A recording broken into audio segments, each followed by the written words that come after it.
Bueno, estamos en Pensándonos a nosotros mismos. Este programa hoy tiene una particularidad.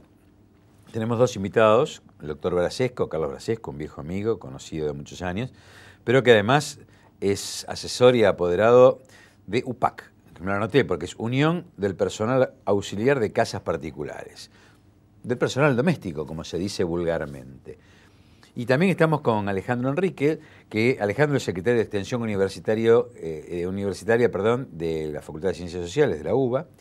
Con ambos vamos a abordar el tema del proyecto de ley que tiene media sanción en diputados, que ahora fue aprobado en general por el Senado, pero que todavía presenta resistencia. Porque, algo así como que, Carlos, hay socialmente un cuidado por ocuparse de la moral del otro. Cuando nos tenemos que hacer cargo de lo que decimos que los demás nos cumplen, nos preocupa. Ejemplo, el personal doméstico, y agotando esta pequeña introducción, el blanqueo que ha habido en este gobierno desde los últimos años del personal doméstico tiene la relevancia social de que en vez de estar mirando al otro que no cumple, nos hizo dar cuenta que éramos nosotros mismos los que negreábamos a nuestro personal. Contanos cómo es el proyecto de ley, en qué estado está, y vamos a seguir avanzando en este tema. Bueno, antes de eso, José Luis, querría remarcar que se estima que hay 1.100.000 trabajadores domésticos en la Argentina y que de ese 1.100.000 más o menos no llega, o por ahí anda el 20% los que están en blanco. Así 20%. Sí, así que tengamos en cuenta todo... En casa que tenga en cuenta mi empleada, que está en blanco, está en el 20% de privilegio. Está en el 20% de privilegio. Cosa que es un detalle no menor, ¿no es cierto? Con respecto a contestando tu pregunta, el proyecto de ley... realmente es un proyecto de ley que es una concreción, una reivindicación social, realmente, y yo diría que está posibilitando igualar a los trabajadores domésticos después de 55 años al resto de los trabajadores. O sea, porque eso es importante que cuentes. Claro. ¿Cuál es el régimen vigente? Claro, porque... en este momento el régimen vigente es un decreto 326 del año 1956, del gobierno de facto del año 1956. O sea que hace 55 años que se mantiene ese decreto vigente, que es el conocido como el Estatuto del Servicio Doméstico.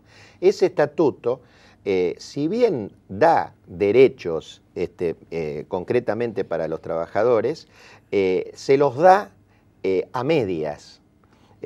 O a tercios, concretamente. Es decir, la indemnización, por ejemplo, el régimen indemnizatorio es acotado en relación al de la Ley de Contrato de Trabajo. El tema de la licencia realmente, yo diría que ya de la época de las cavernas ha pasado de moda totalmente y permite, digamos, solamente da la posibilidad de que el trabajador goce de una licencia por enfermedad de 1 mes por año, concretamente. Y a posteriori de eso, da la posibilidad que el empleador prescinda, si sigue enfermo el trabajador, que el empleador prescinda del trabajador. Entonces, esta ley lo que ha hecho es cubrir un montón de baches y que son realmente importantes, equiparando al trabajador doméstico al resto de los trabajadores en relación de dependencia, de un modo, digamos, similar o bastante similar al de la Ley 2744, al de la Ley de Contrato de Trabajo. Yo querría remarcar básicamente que incorpora el seguro de riesgo de trabajo, cosa que es muy importante realmente, y muy importante, quisiera centralizar esto para el empleador y para el empleado, porque un empleador que toma un seguro de riesgo de trabajo, cuyo costo podrá estar en 20, 25 pesos mensuales, le implica estar tranquilo y cubierto de cualquier accidente o enfermedad que el trabajador tenga. Te interrumpo un segundo acá y vamos para profundizar el tema. Vos sos abogado, yo también, pero vas a trabajar vos ahora. Yo tengo una empleada doméstica en casa, se cae de la escalera, se quiebra una pierna, se lastima. Sí. Bueno, el Código Civil o la Ley de Accidentes de la Ley de Accidentes, ¿qué responsabilidad ponen sobre la persona que tiene una empleada en blanco o en negro? Hoy. Hoy. Bueno, da lo mismo el caso de blanco o negro concretamente, pero hoy está excluida de la Ley de Riesgo de Trabajo, de la 24.557. ¿Pero el riesgo del empleador cuál es? Se mantiene porque está la responsabilidad civil. O sea, que puede ser demandado, a esto quería ir, ¿no? Totalmente. Digo, porque lo que es importante es, quienes se oponen a esta ley, totalmente. Creen, no, esto me genera un costo. No, quizás en vez de un costo... Sí, señor.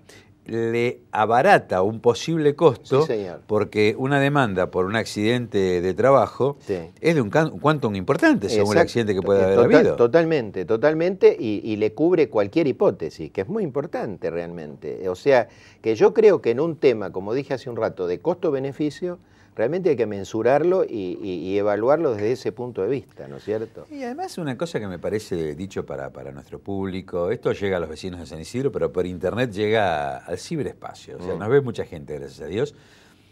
Yo creo que hay que tener en cuenta que esto del personal en negro, el personal en blanco, es muy fácil probar la relación de dependencia. Exacto. Entonces, quienes no lo blanquean, ¿cuál es el costo de blanquear a un empleado? Para ver si realmente tiene sentido los que se siguen resistiendo, ese 80% que no lo hace. Bueno, voy a darte un ejemplo también en costo-beneficio y me pongo del otro lado del mostrador, no de la parte trabajadora puntualmente.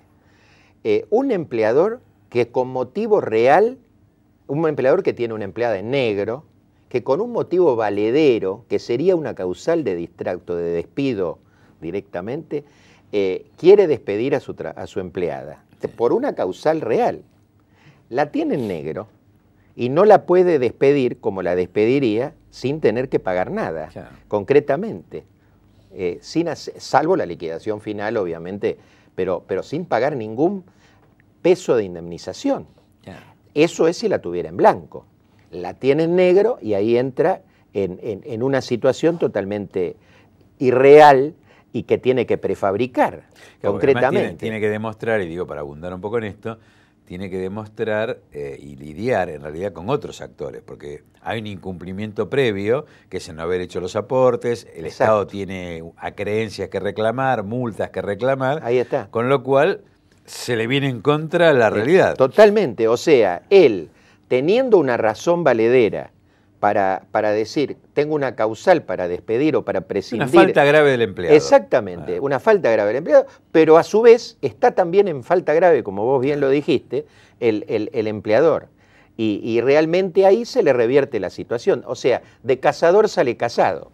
Es decir, ¿Vos te acordás que un latinazgo viejo cuando estudiábamos Derecho, l'exceptio non ad impletis contractus? Sí, señor. Es decir, o sea, que no, esto quería decir, acá nuestro amigo de Extensión Universitaria, que de Sociales me mira, esto quiere decir que el que no cumple previamente el contrato no puede exigir que el otro lo cumpla.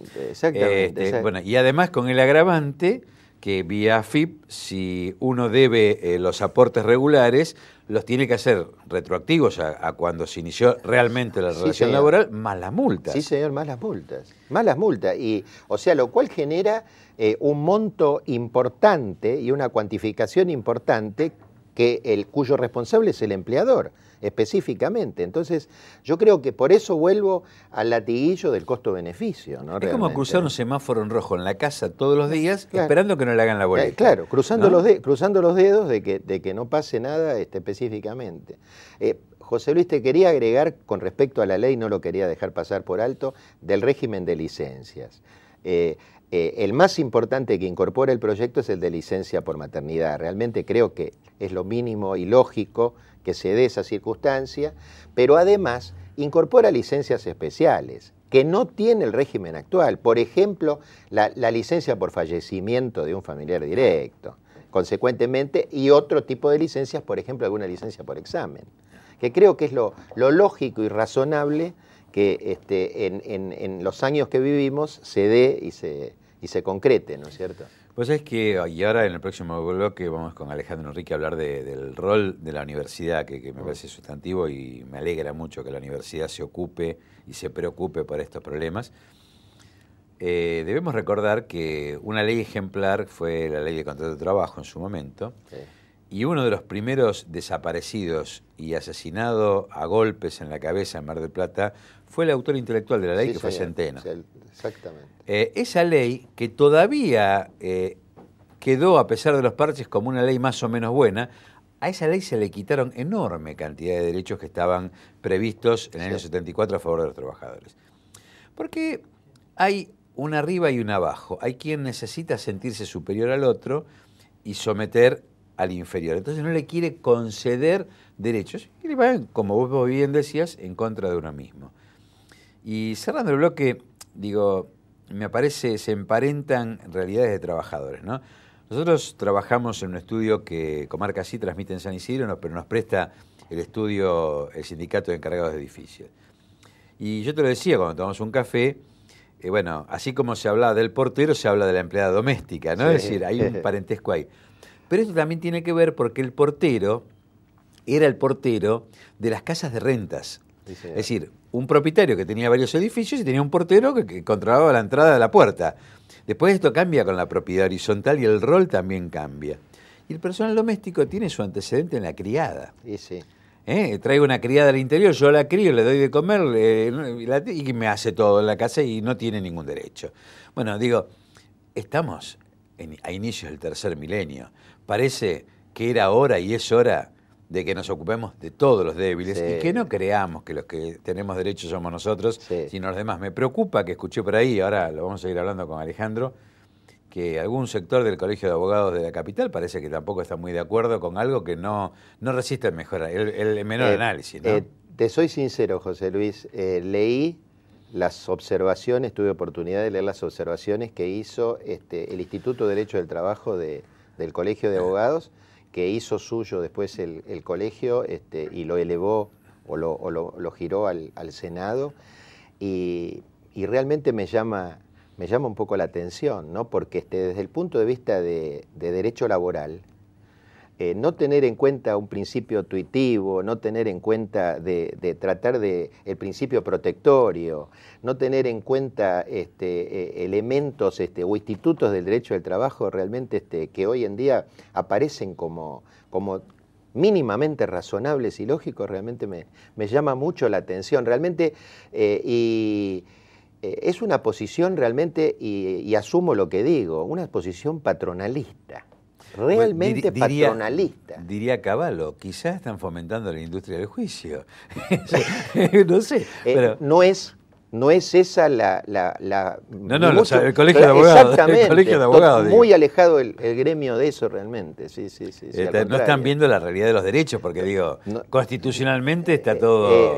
Pareciera que se le da la espalda a eso, ¿no es cierto? Es decir, realmente, ¿quién hoy en día podría no aceptar o hablar en contra de una inclusión social y de una igualdad, al margen que lo diga la Constitución Nacional o lo garantice, ¿no? Para nuestros colegas, digo, a ver, por más que tengan personal doméstico en negro, en blanco, a ver, no se puede ejercer la profesión defendiendo los derechos de otros y no se hace cargo de los propios, ¿no? Pero bueno, cerramos este bloque y ahora seguimos avanzando y profundizando un tema que recién empieza, ¿no? Pero que lo vamos a seguir conversando.